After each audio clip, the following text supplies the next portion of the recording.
សួស្តីបងប្អូនអ្នកសិក្សាច្បាប់ទាំងអស់គ្នាថ្ងៃនេះយើងមកសិក្សាអំពីប្រព័ន្ធតុលាការកម្ពុជាដោយយើងស្វែងយល់ពីប្រព័ន្ធតុលាការកម្ពុជានិយាយអំពីដំណើរការនៃរឿងក្តីព្រំទាន់ចាប់ផ្ដើមពីការប្តឹងរហូតដល់ការចេញសារក្រមជាស្ថាពរអញ្ចឹងបើយើងនិយាយអំពីទស្សនវិជ្ជាទូទៅនៃស្ថាប័នគឺតកតងអំពីដើម្បីឲ្យយើងបង្ហាញតកតងពីតុល្យភាពនៃអំណាចរវាងរដ្ឋដែលចោទប្រកាន់ហៅថាអัยការហើយស្វែងរកការពិតចំពោះមុខចៅក្រមស៊ើបសួរនិងកាត់ក្តីដោយចៅក្រមជំនុំជម្រះជាដើមអញ្ចឹងយើងមកស្វែងយល់ថាតកតងទៅនឹងក្នុងប្រព័ន្ធតុលាការតើមានអ្នកណាខ្លះដែលធ្វើការនៅក្នុងប្រព័ន្ធតុលាការអស់នោះអញ្ចឹងយើងមានអัยការចៅក្រមស៊ើបសួរចៅក្រមជំនុំជម្រះនិងកលាមជី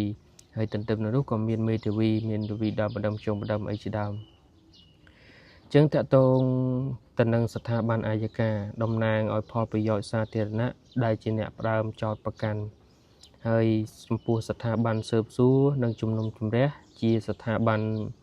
ឯករាជ្យនៅក្នុងការប្រមូលភស្តុតាងដើម្បីសម្រេចតាមច្បាប់នឹងឯង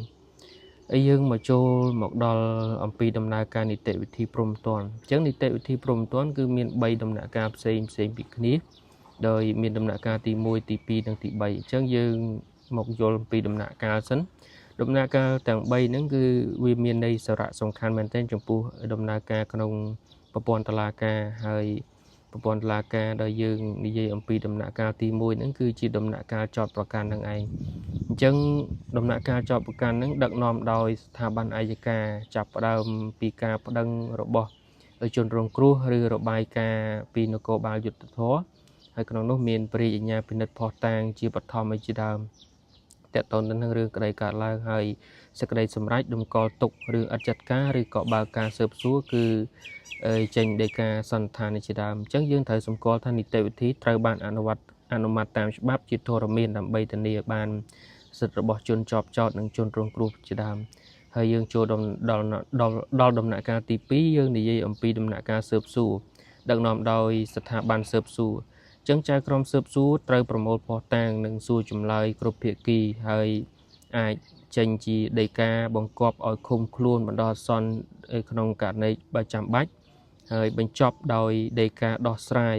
បញ្ជូនទៅជំនុំជម្រះឬក៏លើកលែងទោសចោទយ៉ាងណាក្តីហ្នឹងក៏អាស្រ័យទៅនឹងការយល់ឃើញរបស់ចៅក្រមស៊ើបសួរប៉ុន្តែត្រូវសម្គាល់ថានីតិវិធីហ្នឹងត្រូវតែអនុវត្តតាមច្បាប់ដើម្បីធានាបានសិទ្ធិរបស់ជនជាប់ចោទនិងជនរងគ្រោះជាដើមចំពោះដំណាក់កាលទី3វិញគឺជាដំណាក់កាលចុងក្រោយគឺជាដំណាក់កាលដឹកនាំដោយស្ថាប័នជំនុំជម្រះអញ្ចឹងរៀបចំសវនាការជាសាធារណៈដោយមានវត្តមានភាគីពាក់ព័ន្ធហើយជជែកដេញដោលនិងបង្ហាញនៅភស្តុតាងយ៉ាងចំហហើយចំពោះការប្រកាសសាលក្រមសម្រេចទោសឬដោះលែងហ្នឹងគឺនឹងត្រូវមានការសងសំណងជារដ្ឋប្រវេណីជាដើមអញ្ចឹងទៅអញ្ចឹងយើងឃើញជាក់ស្ដែងគឺដំណាក់កាលទី3ហ្នឹងគឺជាដំណាក់កាលមួយដែលជាដំណាក់កាលចុងក្រោយចំពោះរចនាសម្ព័ន្ធនិងតួនាទីរបស់ប្រព័ន្ធតុលាការវិញគឺយើងមានដូចជាព្រះរាជអាជ្ញាដែលយើងហៅថាជាអ្នកស៊ើបអង្កេតបឋមនឹងការសម្រេចថាត្រូវចោទឬក៏ត្រូវប្រកាន់ឬក៏អត់អីជាដើមចឹងទៅអញ្ចឹងព្រះរាជអាជ្ញាគឺមានតួនាទីក្នុងការចោទប្រកាន់ជាបឋមហើយចំពោះចៅក្រមស៊ើបសួរគឺស្វែងរកនៅភស្តុតាងទាំងបន្ទុកនិងដោះស្រាយបន្ទុកដើម្បីធានារកការពិតជាដើមចឹងទៅចំពោះចៅក្រមជំនុំជម្រះគឺជាការបើកសវនាការសាធារណៈនិងការសម្រេចក្តីតាមនីតិវិធីច្បាប់ហើយចំពោះកាលាបញ្ជីវិញនោះគឺជាអ្នកកត់ត្រារាល់ការដំណើរការក្នុងសាវនាការទាំងបានគឺកាលាបញ្ជីគឺជាអ្នកកត់ត្រាជាអ្នករ៉ាប់រងក្នុងកំណត់ហេតុតកតងអំពីប្រព័ន្ធតុលាការដែលកំពុងដំណើរការនឹងឯងហើយទន្ទឹមនោះយើងមានមេធាវី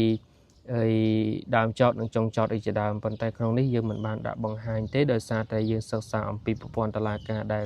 និយាយអំពីដំណាក់កាលនីតិវិធីទាំង3ដំណាក់កាលនេះឯងអញ្ចឹងមានប្រមាណប៉ុណ្ណេះសូមអរគុណ